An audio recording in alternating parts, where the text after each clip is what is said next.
آخری چند سوالات کے نحوست کا کنسیپٹ، یعنی ایک خاص دن کو منحوس سمجھنا، ایک خاص ڈیٹ کو منحوس سمجھنا، اس کی کوئی شریعت سے بھی دلیل ملتی کہ کچھ دن منحوس ہوتے ہیں؟ بالکل. اچھا. منحوس دیکھیں، بہت سارے دن برکت والے دن ہوتے ہیں. جمعے کا دن برکت والا دن، صحیح. جمعے اور جمعے کی رات کی درمیانی رات برکت والی.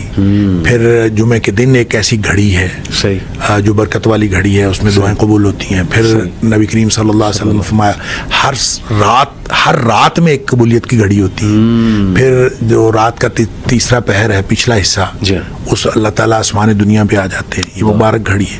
اچھا، یہ مبارک اور منحوس کا تعلق تو ہے. صحیح. رمضان مبارک مہینہ ہے، بالکل ٹھیک. رمضان مبارک ہے. صحیح. اچھا، یہ چیزیں ٹھیک ہیں، ٹھیک.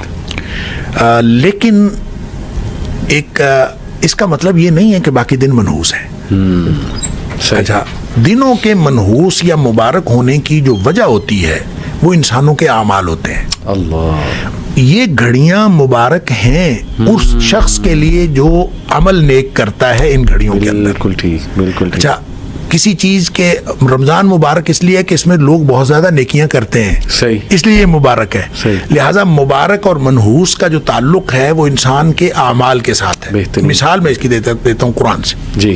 قرآن نے ان دنوں کو، جو دن قوم عاد پر عذاب آیا، جی، قرآن نے اس کو ایام نحسات کہا ہے کہ وہ سارے منحوس دن تھے اللہ، جن دنوں میں قوم عاد کے اوپر عذاب آیا. صحیح صحیح. منحوس دنوں میں عذاب ہے. اور ان کے اوپر پتہ ہے کب عذاب ہے، کہ کون سے دن میں عذاب ہے؟ قرآن نے خود بتایا ہے 7 لیال و 8 ایام حسوما، 7 راتیں اور 8 دن مسلسل. اب آپ بتائیں، 7 راتیں جی. اور 8 دن جی. مسلسل عذاب آیا ہے. صحیح. اس میں جمعہ بھی ہے، اس میں جمعرات بھی ہے، اس میں بدھ بھی ہے، اس میں ہفتہ بھی ہے، اس میں اتوار بھی ہے. بالکل. اس میں سارے دن منحوس ہو گئے. اللہ. اس لیے منحوس ہو گئے کہ ان کے کرتوت ایسے تھے. Yes. ان کے کرتوتوں کی وجہ سے ان کے اوپر عذاب آیا، ان کے لیے وہ منحوس ہو گئے. جو لوگ نیک عمل کریں گے ان کے لیے مبارک ہیں.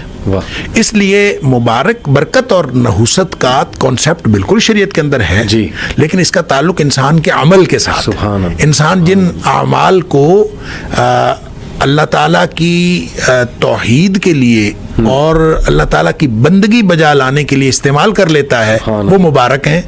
اور جو انسان کے وہ گھڑیاں اور وہ اوقات جو اللہ تعالیٰ کی بندگی کے بغیر گزر جاتے ہیں وہ منحوس ہیں. لہٰذا نحوست پیدا کرنا یا برکت پیدا کرنا انسان کے اپنے ہاتھ میں ہے، اور وہ عمل کے ذریعے سے ہے برکت پیدا ہوتی ہے، اور عمل کے ذریعے سے ہی نحوست پیدا. یعنی آپ دیکھیں، لوگ اپنے اعمال کو نہیں دیکھتے اور جادو پہ ڈال دیتے ہیں کہ جی جادو ہو گیا، یا یہ کہ نظر بد ہو گیا. حالانکہ حقیقت ہے، لیکن ہر چیز اس پہ ڈال دینا، یہ دیکھنا ہی نہ کہ گھر کا ماحول خراب شاید میرے اعمال نے کیا ہوا ہے. جادو ہم خود کر رہے ہوتے ہیں نا، جادوگر تو ہم خود ہوتے ہیں. نہ نماز پڑھنی، اللہ، نہ اپنے پاکیزگی کا خیال رکھنا، نہ طہارت کا خیال رکھنا، اور نہ اپنے اللہ کا ذکر کرنا.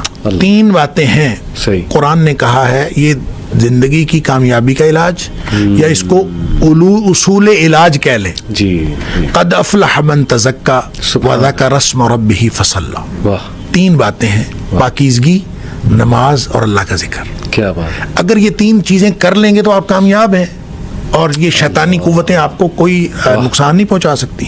اور اگر آپ یہ تینوں چیزیں نہیں کرتے، دیکھیں آپ کا عقیدہ پاک ہونا چاہیے، آپ کا جسم پاک ہونا چاہیے، کپڑے پاک ہونے چاہیے، گھر پاک ہونا چاہیے، جس بستر پہ سوتے ہیں وہ پاک ہونا چاہیے، سارا ماحول آپ کا پاک ہونا چاہیے. اس کو پاک کر لیں، نماز کی پابندی کریں اور اللہ کا ذکر کریں. اور اللہ کے ذکر میں بھی صبح و شام کے اذکار کے علاوہ جو موقع بموقع دعائیں ہیں، گھر سے نکلنے کی دعا، باہر جانے کی دعا، مسجد داخل ہونے کی دعا، باہر نکلنے کی دعا، بیت الخلاء کی دعا، دودھ پینے کی دعا، کھانا کھانے کی دعا، یہ ساری دعائیں موقع بموقع بہترین ذکر ہے اللہ کا. اگر آپ یہ ان سب چیزوں کی پابندی کرنا شروع کر دیں اور نماز آپ پڑھتے ہیں، پاکیزگی کا آپ اہتمام کرتے ہیں، وضو آپ کا ٹھیک ہے، غسل آپ کا ٹھیک ہے، تو پھر اس کے بعد آپ کو پریشانی کس بات کی؟ اللہ نے گارنٹی دی قد افلح. کیا بات. وہ یقیناً کامیاب ہو گیا. تو وہ ہم کرتے نہیں ہیں. تو ناپاکی اور نماز ہم نے نہیں پڑھنی, ناپاکی میں ہم رہتے ہیں, اور ذکر اللہ کا ہم نے نہیں کرنا, تو شیطان تو ہم خود ہوتے ہیں اس وقت.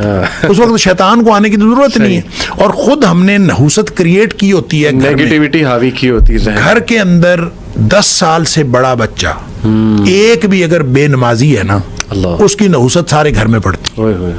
لہٰذا یہ ہو نہیں سکتا, وہ تھوڑی ہو سکتی ہے, زیادہ ہو سکتی ہے, تو وہ آپ نحوست خود پیدا کر رہے ہوتے ہیں. اور اس نحوست کو دیکھیں, 2 طرح کے لوگ ہیں جن کو شیاطین کچھ نہیں کہتے. ایک تو وہ جو شیاطین والے کام کر رہے ہیں, ان کو وہ کچھ نہیں کہتے, وہ کہتے ہیں یہ تو ہمارے نمائندے, تو وہ مزے سے زندگی گزار رہے ہیں.